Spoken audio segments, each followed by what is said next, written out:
지난주에는 고린도전서 13장을 통해서 사랑이 무엇인가에 대해서 설명했습니다. 고린도전서 13장이 사랑장이라면 오늘 읽은 고린도전서 15장은 부활장이라는 별칭을 가지고 있는 장입니다. 부활이 얼마나 중요한가에 대해서 설명하고 부활에 대해서 부활을 믿는 자의 삶이 어떠한 것인가를 말하고 있습니다. 오늘 본문은 바울이 고린도 교회 성도들에게 복음을 다시 한번 알게 한다 하는 말로 시작하고 있습니다. 바울은 너희가 내게 받은 그 복음을 다시 한번 너희에게 알려준다 그렇게 말합니다. 그 이유는 복음이라고 하는 것이 한번 듣고 이해하고 아는 것이 아니라 실제로 우리의 삶의 가치관이 되고 우리의 삶이 될 때까지 지속적으로 반복적으로 배우고 익혀야 하는 것이기 때문에 그렇습니다. 우리는 예수 믿는 순간에 구원받았지만 그 구원을 우리의 삶에서 살아가는 것은 날마다 우리가 힘써야 될 일입니다. 그러므로 두렵고 떨림으로 너희의 구원을 이루라 그렇게 말한 것입니다. 결혼식 했다고 해서 좋은 부부가 되는 것 아닙니다. 좋은 부부가 되는 것은 결혼식 한 이후 날마다 아내는 남편을 위해서, 남편 아내를 위해서 서로가 서로를 이해하면서 어떻게 살아가야 하는 것입니다. 그래서 구원은 과거에 일어난 어떤 순간의 사건 혹은 십자가에서 일어난 역사적인 사건이지만 지금 이 순간에 하나님께서 우리를 위해서 하신 그 일을 우리가 누리면서 사는 것입니다. 그래서 바울은 복음을 다시 한번 너에게 알게 한 것인데 너희가 받은 것이고 그 가운데 선 것이다. 너희가 이것을 헛되이 믿지 아니하였으면 구원을 받을 것이다 그렇게 말하고 있습니다. 그래서 구원 받았느냐 할 때 우리는 이미 받았고 지금도 구원을 받고 있고 그리고 온전한 구원이 이루어질 것이다. 구원의 과거와 현재와 미래가 연결되어 있는 그런 구원 속에 들어온 것입니다.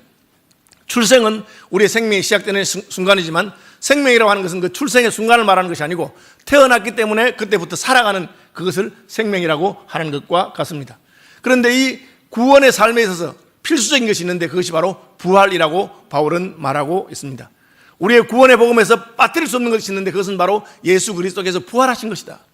그것을 믿고 그 부활을 누리며 사는 것이 구원의 삶이다. 고린도전서 15장에서 바울은 그것을 강조하고 있습니다. 첫 번째로 바울은 부활이 역사적으로 일어난 사건인 것을 논증하고 있습니다. 바울은 부활이 실제로 일어난 사건이다.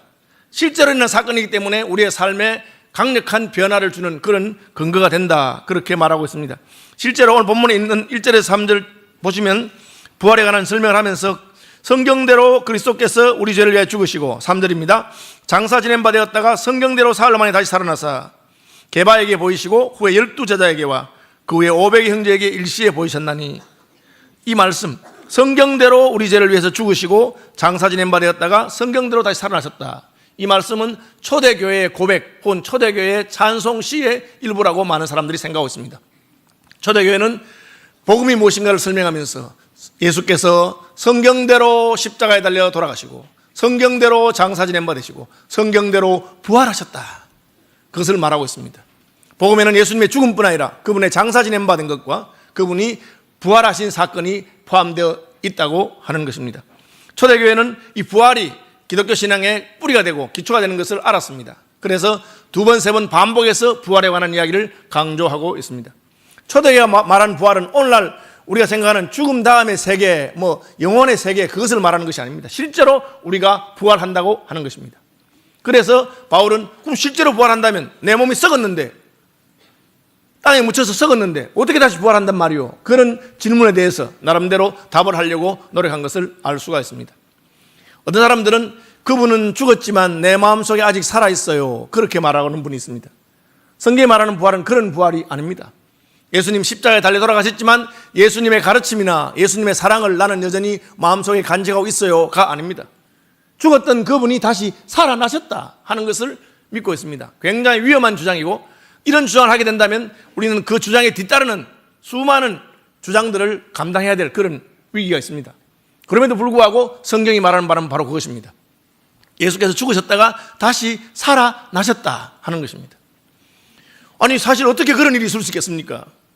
고린도교 교인들은 예수님의 부활에 대해서 의문을 가지고 어떻게 죽은 자가 다시 살아날 수 있습니까? 라고 질문하고 있습니다. 바울은 두 가지를 통해서 죽은 자가 살아날 수 있다 하는 것을 증명하고 있습니다. 첫째는 본 사람이 있다 그렇게 말하는 것입니다. 예수께서 죽었다가 살아난 것을 본 사람들이 있다. 한두 사람이 아니다. 게바가 보았고 게바는 베드로죠. 12제자가 다 보았고 그 후에 500명이 일시에 보았고 그 중에 절반 이상이 아직까지 살아있다. 그리고 나도 보았다. 예수님이 죽으시고 부활하지 않았다면 내가 본 분은 누구냐? 바울이 그렇게 말하고 있는 것입니다. 바울은 부활이 실제적으로 일어난 사건인 것을 증인들을 통해서, 그 증인들의 숫자가 많고 그 증인들이 진실된 분인 것을 통해서 말하고 있습니다. 누가 말했다고 다 믿는 것 아닙니다. A하고 B하고 싸웠습니다. 그런데 A가 B를 박살내줬다고 큰소리치고 있습니다. 그럼 우리가 A가 B를 박살냈구나 그렇게 믿을 수도 있지만 B에게 가서 물어볼 수 있습니다. B야, A가 너하고 싸워서 너를 박살냈다고 하던데 사실이냐? 그러니까 B가 무슨 천만의 말을 하고 있느냐? 내가 그놈을 박살냈지 그놈이 날 박살낸 적이 없다 이렇게 주장합니다. 그럼 우리는 누구 말을 믿습니까? A의 말도 못 믿고 B의 말도 못 믿고 딱 하나 믿는 거 있습니다. A하고 B하고 싸운 것은 사실인가 보다 그렇게 생각합니다. 그럼 C에게 가서 A와 B가 싸운 게 사실이냐? 대판 싸웠지. 누가 이겼냐? 그러니까 이긴 놈 없다. 둘 다 그냥 코피 터지고 말았다. 그러면 비슷비슷한가 보다 그렇게 생각이 되는 것이죠. 우리는 증인들을 통해서 그 사람의 증언이 사실인가를 판단합니다. 그렇게 말했다고 해서 무조건 믿는 것은 아닙니다. 그 말한 사람이 누구냐? 어떻게 말했느냐? 말한 정황이 무엇이냐 하는 것입니다. 더욱이 우리는 이 예수님의 부활을 본 사람들이 다 죽은 부활 이후에 수천 년 지난 세대에 살고 있습니다. 오늘날 살고 있는 세대가 바울이 말한 것처럼 게바도 보았고 나도 보았고 12사도가 다 보았고 500명 중에 500명이 동시에 보았고 그 중에 반이 살아있다. 지금은 다 돌아가셨습니다. 그러면 어떻게 바울이 말한 부활의 증명을 오늘날 믿을 수 있습니까? 방법이 있습니다. 그것이 바로 역사 문헌을 통한 연구입니다. 과거에 있었던 역사 기록을 우리가 무조건 믿는 것이 아닙니다. 그 기록을 보면서 제가 말한 것처럼 A의 주장이 있고 B의 주장이 있고 할 때 A의 주장과 B의 주장에서 공통된 것을 먼저 믿고 또 C의 주장을 통해서 그 두 사람의 주장을 판단하고 그렇게 하는 것입니다. 예수님의 부활에 관한 여러 가지 문서들의 기록이 있습니다. 그 기록을 비평적으로 역사 비평적으로 살펴보면서 탈봇 신학대학원의 크레이 교수는 이런 결론에 도달했다고 합니다. 우리가 예수 그리스도의 부활과 관련된 역사문을 볼 때 네 가지 분명한 사실, 이것은 누가 보아도 그렇게 믿을 수밖에 없는 네 가지 분명한 결론을 낼 수 있다. 첫째는 뭐냐? 예수님은 십자가에 죽으셨고 죽은 다음에 아리마대 사람 요셉의 무덤에 장사되었다. 예수가 십자가에 죽었고 죽은 다음에 아리마대 사람 요셉의 무덤에 장사되었다. 이것은 부인할 수 없는 사실로 보인다. 왜? 여러 문헌들을 보았을 때 예수님의 장례에 대해서 여러 문헌이 있지만 그 모든 문헌이 같은 말을 하고 있습니다. 서로 다른 주장을 하고 있지 않습니다. 그래서 그가 십자가에서 죽은 것은 사실이구나. 그 죽은 다음에 장례식을 했는데 아리마대 사람 요셉의 무덤에 묻었구나. 왜? 이 아리마대 사람 요셉은 오늘날로 말하면 국회의원과 같은 자리입니다. 사내들인 공회 의원입니다. 유명한 사람입니다. 그리고 더 놀라운 사실은 이 사내들인 공회가 예수님을 십자가에 못 박는 일에 재판한 사람입니다. 사형언도를 내렸습니다. 그러니까 예수님을 사형언도 해놓고 자기가 돌아가서 그 묻었다고 거짓말했다면 그 동네 사람들이 무슨 말하고 있느냐 이 나쁜 놈, 너희가 예수를 죽여놓고 네가 언제 예수님을 장례했느냐, 사실이 아닌 말을 주장한다면 사람들이 아무도 믿지 않았을 것입니다. 그런데 거기에 대한 이의가 전혀 없습니다. 아리마대 사람 요셉이 자기가 예수님 사형 판결하는데 동참해놓고 미안해서 묻었다고 거짓말했다, 그런 주장이 하나도 없다고 하는 것입니다. 또한 이 예수님의 무덤에 대한 다른 주장이 전혀 없습니다. 예수의 무덤이 아리마대 사람 요셉의 무덤이 아니라 우리 동네에 있어요. 왜 예수님은 거기 묻었다 하는지 모르겠어요. 예수님 무덤은 우리 동네에 있습니다 하고는 예수님 무덤이 자기 동네 거라고 주장하는 사람들, 오늘날 보면 여러분 갑돌이와 갑순이가 어느 동네 출신이냐를 놓고 싸우는 것을 알 수가 있습니다. 우리 동네다 너희 동네다 싸웁니다. 왜? 그걸 통해서 무슨 관광 수입이라도 얻으려고 하면 다투는 것이죠. 그런데 예수님의 무덤에 관해서는 이의가 없습니다. 모든 사람들이 아리마대 사람의 요셉의 무덤이고 그 외에 다른 문헌 기록이 없습니다. 두 번째, 예수님이 장사 지낸 그 아리마대 사람 요셉의 무덤에서 주일날이 되었을 때 예수님의 시신이 없어졌다.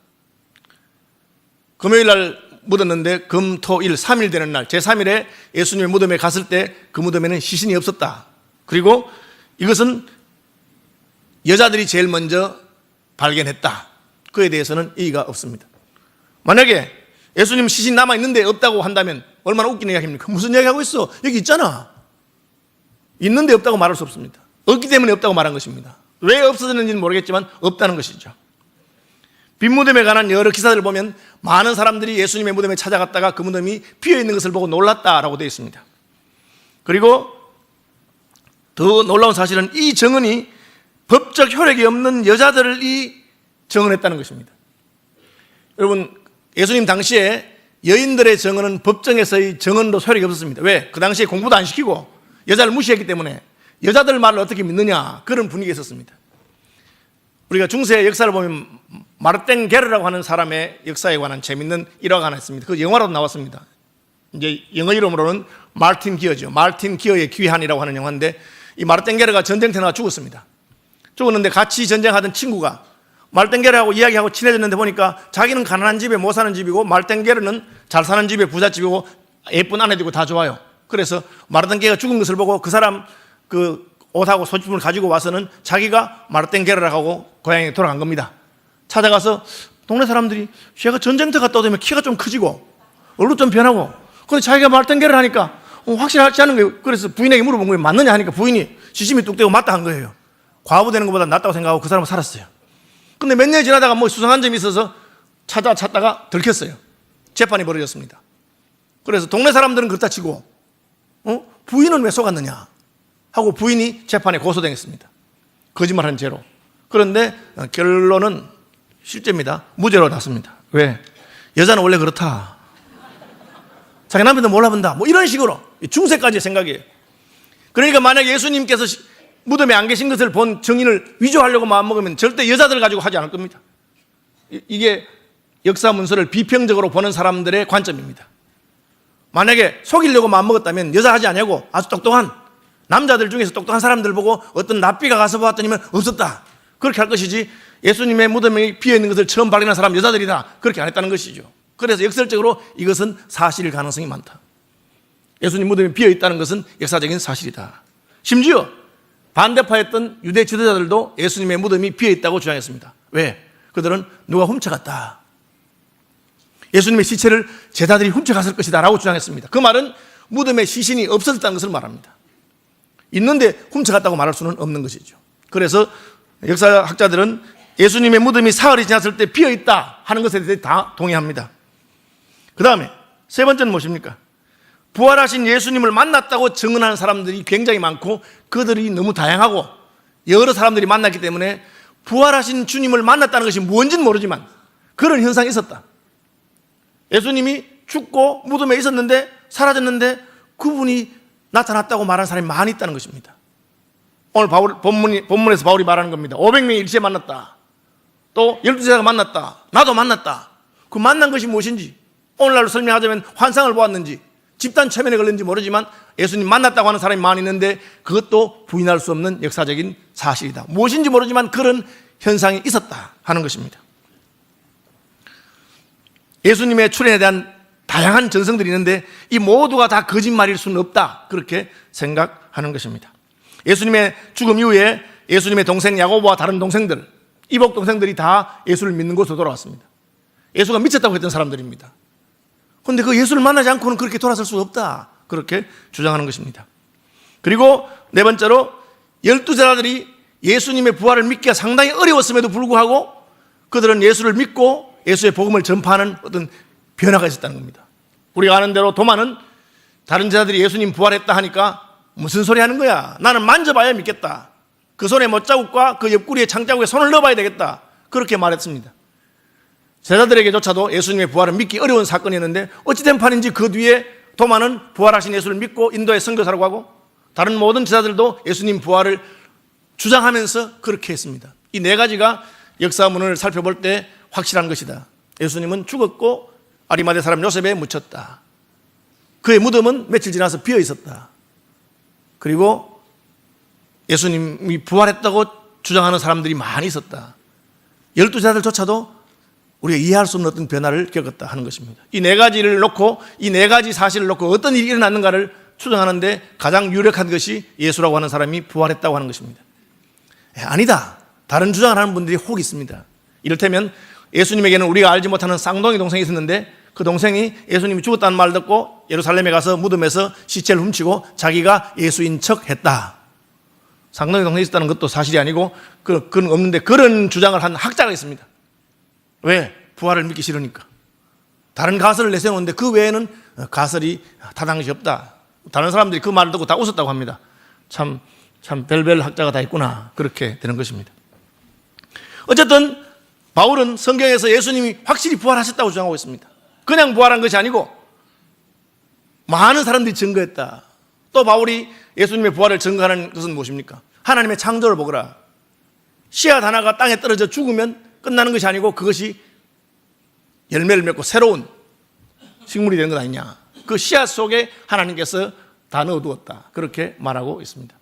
그래서 씨앗 하나가 땅에 떨어져 죽으면 많은 열매를 맺는다고 하신 예수님 말씀처럼 예수님이 죽으셨지만 그 안에 생명이 있었기 때문에 예수께서는 다시 살아나셨다. 그렇게 성경을 풀고 또 바울은 말하고 있습니다. 그러면 죽었는데, 몸이 썩었는데 부활한 몸은 어떤 몸입니까? 그게 말이 됩니까? 그 말에 대해서 바울은 이렇게 설명하고 있습니다. 흙으로 만들어진 존재라 하더라도 사람의 육체가 다르고 짐승의 육체가 다르고 물고기의 육체가 다르고 새의 육체가 다르다. 여러분 창세기 읽어보시면 하나님께서 사람만 아니라 짐승들도 흙으로 만드셨다고 되어 있습니다. 그런데 같은 흙으로 만들었는데 다 다릅니다. 물에 사는 물고기의 몸이 다르고 하늘에 사는 새의 몸이 다르고 땅에 사는 짐승의 몸이 다릅니다. 그리고 사람은 또 다릅니다. 왜 그럴까요? 사는 곳이 다르기 때문에 그렇습니다. 하나님이 지으신 목적이 다르기 때문에 그렇습니다. 사람은 땅이든 물이든 하늘이든 어디든지 살면서 통치하도록 다스렸기 때문에 하나님께서 지성적인 존재로 만드셨습니다. 물고기는 물속에 살도록 만들기 때문에 물속에 최적화된 것으로 만드셨습니다. 새는 하늘에 살도록 날개를 주셨습니다. 짐승은 땅에서 뛰어다니도록 다리를 주셨습니다. 다릅니다. 무슨 얘기를 합니까? 부활한 우리의 몸은 어디서 살 것인가? 우리는 하나님 나라에서 살 것이라고 말하고 있습니다. 하나님 나라에 살 것이기 때문에 우리의 몸은 하나님 나라에 합당한 몸으로 바꿀 것이다. 그것을 바울이 말하기를 썩을 것으로 심고 썩지 아니할 것으로 거두고 욕된 것으로 심고 영광스러운 것으로 거둔다. 그렇게 말했습니다. 부끄러운 것으로 심고 영광스러운 것으로 거둡니다. 왜? 부활한 우리의 몸은 천국에 살 것이기 때문에 그렇습니다. 저는 예수 믿고 나서 제일 제 마음에 갈등이 되고 고통되는 것이 무엇인가? 내 육체라고 하는 것이 나로 하여금 범죄케 하는 존재이구나. 내가 육체의 욕망을 이기지 못하는구나. 우리 믿음의 선배들 가운데서도 내 영혼은 주님을 향해서 나아가지만 내 육체의 무게 때문에 나는 날마다 떨어집니다. 그렇게 말한 선배들이 있습니다. 바울도 로마서에서 오라 나는 곤고한 사람이로다. 누가 나를 이 사망의 몸에서 건져내랴. 내가 예수 믿고 구원받았음에도 불구하고 나의 육체의 욕망과 정욕과 쾌락이 나를 넘어지게 하는구나. 그렇게 고백했습니다. 우리는 예수 그리스도의 구원으로 말미암아 아담과 같은 몸이 되는 것이 아닙니다. 아담은 하나님이 흙으로 만드시고 거기에다가 생기를 불어넣었습니다. 하나님의 영을 흙에서 불어넣으니까 이 흙이 사람이 된 것입니다. 생명이 되었습니다. 살아있는 영이 되었다고 말하고 있습니다. 그런데 왜 죽습니까? 선악과를 따먹기 때문에. 하나님의 영이 함께할 수 없도록 하나님을 거절하고 거부하고 하나님 말씀을 거부했기 때문에 하나님의 영이 떠나니까 아담이 죽는 것입니다. 그 다음에 남아있는 아담의 몸은 짐승과 같은 것입니다. 하나님이 떠나면 그렇습니다. 노아 홍수 이후에 하나님께서는 내가 더 이상 나의 영이 더 이상 사람과 함께 못 있겠다, 떠나겠다. 그 이후에는 우리가 아는 대로 역사는 약육강식의 세계고 형이 동생을 죽이고 가족이 가족을 해치는 그런 세계가 된 것입니다. 왜? 흙으로 지어진 존재에서 하나님의 영이 빠져나갔기 때문에 그것을 죽음이라고 합니다. 영혼의 육체를 떠나는 것이 죽음이죠. 그러면 예수님이 다시 오셔서 우리를 살리시고 부활하신 것이 그 같은 영혼이 그냥 돌아오는 수준의 부활은 아닙니다. 나사로는 죽었다 살아났지만 그것은 부활이라고 하지 않습니다. 다 죽죠. 떠났던 영혼이 잠깐 돌아온 것입니다. 예수님 부활은 다른 것입니다. 무엇이 다릅니까? 예수님은 원래 하나님의 영이시고 하나님이신 분입니다. 영이신 하나님이 이 땅에 오셨는데 육체를 입으신 것입니다. 그리고 그 육체는 영광스러운 육체입니다. 그리고 그것은 하나님의 영이 거하기에 합당한 처소로 만들어진 것입니다. 우리가 처음 심었던 이 땅에 속한 흙에 속한 자의 형체는 죽음으로 말미암아 소멸되고 사라질 것입니다. 그러나 새로운 형체, 부활의 형체를 주님이 주실 것입니다. 우리가 어떤 것인지 알지 못합니다. 그러나 바울은 해의 영광이 다르고 달의 영광이 다르고 별의 영광이 다른 것처럼 짐승의 영광이 다르고 물고기 영광이 다르고 새의 영광이 다른 것처럼 그리스도께서 부활하셔서 부활의 영광의 육체를 보여주었습니다. 그건 우리의 육체와 닮은 점이 있으면서 또 다른 존재입니다. 부활하신 예수님은 공간의 제약을 받지 아니하시고 부활하신 예수님은 그래도 먹으시고 그러면 사라지기도 하시고 성경이 다 설명하지 않지만 바울은 그런 영광스러운 육체가 있다. 왜? 천국에서 영원히 하나님과 함께 살 것이기 때문에. 그 소망을 가진 우리는 어떠합니까? 낙심하지 아니합니다. 땅에서 가난하고 헐벗고 고통당한다 하더라도 이 육신이 다가 아닙니다. 제가 어린 시절에 부모님들에게 물어봤습니다. 우리가 부활하면 몇 살이냐? 그러니까 우리 부모님은 33살. 왜요? 예수님이 33살에 돌아가셨으니까 33살일 거야. 뭐 성경에 그런 말이 없더라고 나중에 보니까. 어쨌든 지금의 내 육체와는 다를 것입니다. 만약에 부활한 육체가 내가 죽는 순간에 그 육체라면 젊어서 꽃다울 때 아름다울 때 죽은 사람은 좋고 늙어서 찌그러져서 죽으면 나쁜 거 아니겠어요? 어쨌든 썩어지고 쇠하여지고 쇠퇴해지는 것은 땅에 속한 자의 형체고 영광스러운 형체는 다를 것입니다. 우리가 어떤 것은 모릅니다. 그러나 더 영광스럽고 더 빛나고 더 아름다울 것이다. 해와 달과 별의 영광이 다른 것처럼 부활의 영광이 있다. 그렇게 말씀하는 것은 알 수가 있습니다. 장애인으로 태어나면 부활해서도 장애인 되겠습니까? 아닙니다. 그곳에는 그런 것이 없을 것입니다. 하나님의 영광스러운 영을 담는, 온전함을 담는 그런 그릇이 될 것입니다. 바울이 그것을 말하고 있습니다. 그러니까 땅에서 가난하거나 혹은 장애를 입거나 혹은 못나거나 병들거나 그런 건 아무 상관이 없습니다. 우리는 땅의 형체는 썩어져 갈 것이고 영광스러운 형체로 다시 덧입을 것을 기대하고 믿고 있기 때문입니다. 여러분, 소망을 가지십시오. 오늘날은 이 육체, 땅의 육체가 아름다운 것을 보고 멋있고 좋다고 자랑하는 시대입니다. 그렇지만 우리는 그보다 훨씬 영광스러운 부활의 육체와 영광을 사모하며 사는 것입니다. 주님께서 그것을 우리에게 줄 것입니다.